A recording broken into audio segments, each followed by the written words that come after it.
Bonjour à tous, c'est Sébastien et Nicolas pour Autodomo. On espère que vous allez bien. Aujourd'hui, on va vous présenter une prise extérieure. C'est la Pluviose Easy EU. Donc, il y a quelques petits changements par rapport à l'ancienne Pluviose que vous allez pouvoir constater dans cette vidéo. Donc, aujourd'hui, on fait la vidéo à deux puisque je suis avec Nicolas. Donc, on va passer maintenant à un petit tour de la boîte. Vous allez voir que c'est assez quali. Donc, on passe maintenant au tour de la boîte. Donc on va faire un peu le tour de cette boîte maintenant avant de faire le déballage. Je vous ai mis un petit logo Konix sur le côté en 3D. Alors, c'est une Pluviose Easy, donc on est toujours déjà sur des emballages de chez Konix, même s'ils ont fait des petits efforts, je trouve, sur le design. Sur le dessus, maintenant on a un petit logo Konix, on a des traits, hein, c'est un peu stylisé. Donc Konix Pluviose Easy, l'avantage de la Easy c'est qu'elle a le Bluetooth aussi, donc elle fait Wi-Fi plus Bluetooth. Demain, si vous avez une coupure de Wi-Fi chez vous, le Bluetooth va prendre le relais. Donc, il y a écrit ici, Wi-Fi, Bluetooth. App Control, c'est si vous utilisez l'application Konix Smart Life ou Tuya, vous allez pouvoir utiliser cette prise. Donc, faire les automatisations, juste ici, c'est vous allez pouvoir dire de telle heure à telle heure, qu'elle soit allumée, éteinte, etc. Le Voice Control, c'est si vous avez Google ou Alexa. Et ici, on a marqué Power Meter, c'est le suivi de consommation. Cette prise, elle est très intéressante pour ça. Vous allez pouvoir faire un suivi de conso, par exemple. Vous avez une petite piscine à l'extérieur, vous avez branché une petite pompe pour cette piscine. Là, vous allez pouvoir savoir combien elle consomme. Donc en bas, c'est marqué prise connectée extérieure. Et ici, on vous réexplique que c'est une prise connectée en IP55. Donc l'IP55, c'est cache fermé. Hein. Vous avez un cache devant, c'est que si le cache est fermé. Donc protection contre la poussière et protection contre les jets d'eau. Donc voilà, ici on vous explique que vous allez pouvoir télécharger l'application Konix sur l'App Store, sur le Google Play Store et que c'est Powered by Tuya. Et qu'en bas vous avez le petit site Konix. À l'arrière il y a quelques infos intéressantes, je vais essayer de rapprocher un petit peu et de recadrer ça, voilà. Donc c'est une prise connectée d'extérieur, hein, on a bien dit, elle est étanche, une étanchéité à IP55. Chose intéressante, c'est les dimensions, je trouve, 85, 70, 65 mm, comme ça vous allez pouvoir savoir si vous allez pouvoir remplacer votre prise extérieure par celle-ci, c'est une 16 ampères. Et donc pour la commande vocale, c'est Amazon ou Google, et qu'il va falloir aussi un Wi-Fi 2.4 pour installer cette prise. Donc les données aussi sont hébergées en Europe dans les serveurs AWS chez Konix, donc ça c'est intéressant de le savoir. Sur le côté ici, on revient sur quelques informations qui ont déjà été dites. IP55, donc là on vous dit voilà, usage extérieur, donc contrôle vocal et par smartphone, le compteur de consommation et les automatisations, et on vous dit bien que ça fonctionne avec Alexa et le Google Assistant. Voilà. Donc maintenant on va passer au déballage. Donc à l'intérieur on a, hop, déjà il faut bien faire attention à la boîte, elle est de bonne qualité, donc en fait voilà, le carton il prend quand même pas mal de place. Voilà. Donc on a la prise. On a ici un petit quick start et on a des chevilles avec des vis. Donc là il y a deux chevilles et deux vis. Donc je vous mets la boîte de la Konix en fond. Le plus intéressant c'est la prise bien sûr. Donc elle est bien emballée. Hein. Ils ont fait un bel effort là-dessus. Au moins il n'y a pas de... Voilà. Donc assez qualitative. Hein. On va faire le tour ensemble. On vous réexplique bien IP55. On voit bien le bloc. Hein. Voilà. Et on a les informations au-dessus. Donc Konix Pluviose Easy. Et on vous réexplique un peu les informations qu'on a eues sur la boîte. Et hop, on ouvre un petit peu hop, le capot. Donc c'est vraiment qualitatif, hein, je suis assez surpris. Et là à l'intérieur, vous pouvez voir l'intérieur. Voilà, hein, c'est pour le montage aussi que vous allez pouvoir le faire par là. Hein. Donc on peut voir un petit peu ce qui s'y passe. Et voilà. Donc on va regarder le Quick Start. Hop, je vais bien la remettre. Voilà, hop, elle est bien remise. Le petit Quick Start qu'on a juste ici. Donc on vous dit bien de télécharger l'application Konix. Là on vous fait un petit schéma, vous avez tout ce qu'il faut pour vous expliquer comment vous branchez, et ça c'est vraiment intéressant. Donc on vous dit bien de couper l'alimentation électrique avant, hein. Ça c'est le b.a.-ba, hein. Coupez bien le courant. Et donc vous avez bien une bonne explication juste ici, au moins vous allez pouvoir la voir. Voilà. Donc vous avez aussi en anglais, il y a le français et l'anglais, donc ça c'est à garder et à utiliser. Vraiment à ne pas jeter, comme ça au moins vous avez tout quand vous faites votre installation. Alors dans la petite notice qui est dans la boîte, tout n'est pas expliqué, c'est vraiment un quick start. Si vous voulez vraiment avoir une notice beaucoup plus complète, Konix en a fait une. Vous avez vraiment toutes les explications. Vous pouvez les retrouver directement sur leur site. Et c'est quand même tout de même beaucoup plus complet. Donc moi je vous conseille d'aller la voir. Vous allez avoir quelques petites précisions sur la prise. Donc pour l'installation sur Tuya Smart Life ou l'application Konix, et même pour l'installation électrique, je vais laisser la parole à Nicolas qui va vous faire une petite présentation sur l'application et qui va vous montrer comment faire le branchement. Merci Seb pour toutes ces informations. Donc moi c'est Nicolas, donc je vais vous montrer la partie branchement électrique et l'installation sur l'application Konix. Donc vous en faites pas, l'application Konix c'est donc un fork des applications Tuya Smart et de Smart Life. Donc l'installation se fera exactement de la même manière sur les 3 applications. Donc avant toute chose, donc on va manipuler de l'électricité. Donc n'oubliez pas de couper le courant de votre habitation. C'est quelque chose qui est primordial. Il ne faut surtout pas manipuler un fil électrique dénudé ou faire un branchement électrique courant allumé. Donc pour le branchement, vous aurez seulement besoin d'un tournevis cruciforme et d'un tout petit tournevis plat qui servira à pousser le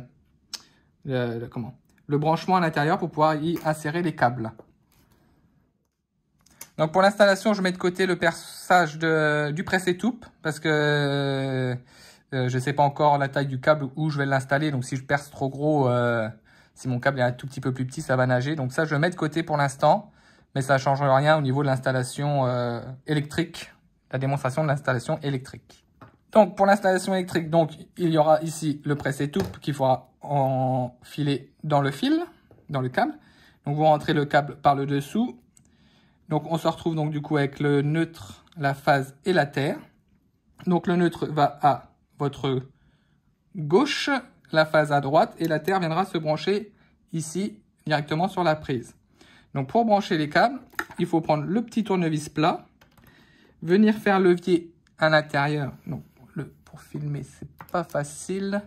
On va essayer de baisser, hop, comme ça. Toc. Donc il faut venir à l'intérieur. C'est pas facile. Hop.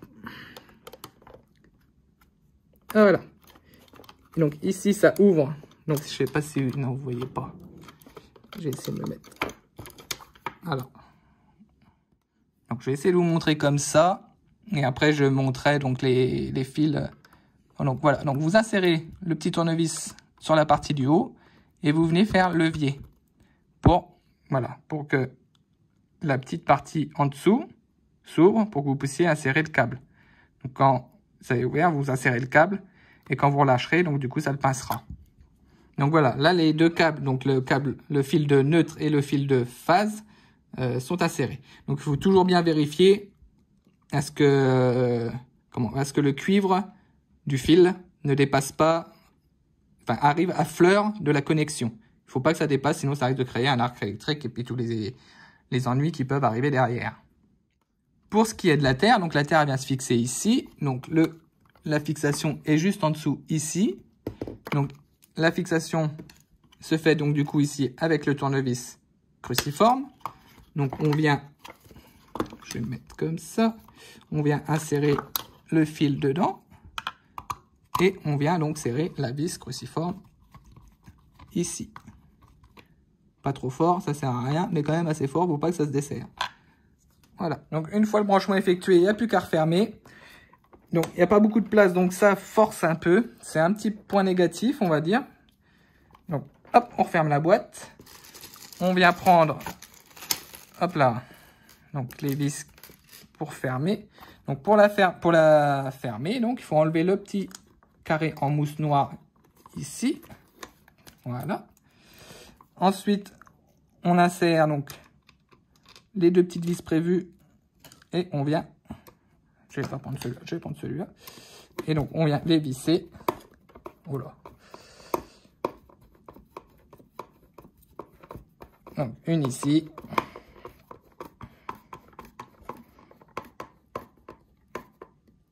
Hop. Et une en haut. Donc c'est pareil, hein, ça ira beaucoup mieux sur un mur. Donc la prise le bloc prise fixé au mur. Et ça ira beaucoup mieux aussi pour vous parce que vous n'aurez pas à filmer l'installation forcément. Donc hop, ici et ici, voilà.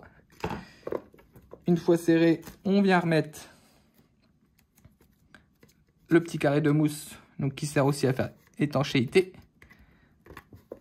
Et voilà, la prise est installée électriquement. Donc une fois votre branchement, vous avez vérifié plusieurs fois que c'est correct, vous pouvez enclencher votre courant. Vous vérifiez que tout fonctionne bien et que rien ne disjoncte.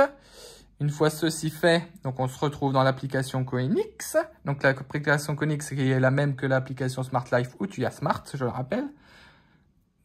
Donc vous appuyez sur le petit plus et là, elle va la détecter automatiquement. Donc vous avez juste à faire aller sur Ajouter. Ici, donc vous entrez le mot de passe, enfin le nom de votre Wi-Fi et le mot de passe de votre Wi-Fi, donc toujours en 2,4. Une fois fait, donc elle va s'installer comme un appareil propulsé par Tuya normalement. Donc, un périphérique trouvé, ajout de 1 avec succès. Donc ici, on fait suivant. Ici, on peut la renommer comme on le veut. Donc par exemple, si je l'appelle, on va l'appeler pompe piscine, par exemple. Sauvegarder, terminé. Une fois fait, on se retrouve, hop, sur la page d'accueil de la prise. Donc ici, il y a le bouton pour l'allumer ou l'éteindre. Ici, pour créer des plannings, un minuteur, planning, mode jour-nuit. Donc si vous voulez qu'elle s'active au lever du soleil ou au coucher du soleil, etc. Et ici, on retrouve donc la consommation électrique. Donc l'intensité en milliampères, la consommation en watts, la tension et le total en kilowattheure. Ici, il y aura un graphique de vos consommations. Voilà. Toc. Dans le crayon, donc on retrouve le nom, les informations sur l'appareil, les scénarios et automatisations là où elle sera intégrée. Donc on voit qu'elle fonctionne avec Alexa et Google Assistant. Vous pouvez activer la notification de leur ligne, le partage d'appareil, créer des groupes, etc. La mise à jour du firmware, etc. Donc on peut voir également qu'il y a le petit bouton en dessous. Il peut servir aussi à allumer ou éteindre manuellement la prise. Donc si j'appuie dessus, vous allez entendre un petit clic à chaque appui. Et on voit donc sur l'application que la prise s'allume et s'éteint à chaque fois que j'appuie dessus. Donc bien évidemment, elle est compatible donc Google et Alexa. Donc si je dis Alexa, allume pompe piscine. D'accord. Alexa, éteins pompe piscine. D'accord. Voilà, donc on voit que ça réagit immédiatement aussi à la voix. Sur la page d'accueil de l'application, donc on retrouve donc le visuel de la prise et ici on peut activer ou désactiver la prise. Au niveau des scénarios, donc qu'est-ce que l'on peut faire? Donc j'ai compris. Si j'ajoute une automatisation, donc lorsque le statut de l'appareil, donc la prise, donc on peut jouer avec la tension. Donc inférieur à égale à ou supérieur à. On peut jouer sur la console, donc toujours pareil, inférieur à égale à et supérieur à. L'intensité, donc toujours pareil. Le minuteur, toujours pareil. Et donc si on allume ou si on éteint la prise. Donc moi pour conclure, je trouve cette prise vraiment tip top. On sent tout de suite au déballage que c'est de la qualité, hein, c'est pas du plastique bas de gamme, on sent vraiment que c'est du bon plastique. Le niveau d'étanchéité aussi, on sent qu'il est bien assuré grâce au petit tampon ici, donc en mousse noire, et au-dessus en plastique un peu caoutchouteux. Donc on sent vraiment que c'est de la qualité. Au niveau de l'application, donc le suivi de consommation est un point super positif. Par exemple, donc si vous y branchez par exemple une pompe de piscine, vous pouvez suivre la consommation donc, de cette pompe, s'il y a des écarts ou pas par rapport à ce que vous auriez prévu. Donc Donc voilà, oui. Après, niveau du point négatif, pour moi, j'en ai trouvé qu'un seul. C'est le système. Bah, c'est un point négatif sans être un point négatif, on va dire. C'est le système de fixation des fils à l'intérieur. Donc leur système de petits clips, c'est un peu dur à mettre en place. Mais qui dit dur dit aussi finalement résistance. Donc c'est dur à mettre, mais finalement ça va être dur à enlever, donc ça va tenir dans le temps. Donc c'est un point, on va dire c'est un point mitigé. Donc voilà pour moi, pour cette prise connectée la pluvieuse Easy de Seconix. Donc sur ce, si cette vidéo vous a plu, n'hésitez pas à lâcher un petit pouce bleu et un commentaire si vous avez des questions en dessous de la vidéo ou sur le groupe Facebook, on se fera plaisir d'y répondre. Sur ce, je vous dis à bientôt, portez-vous bien, ciao!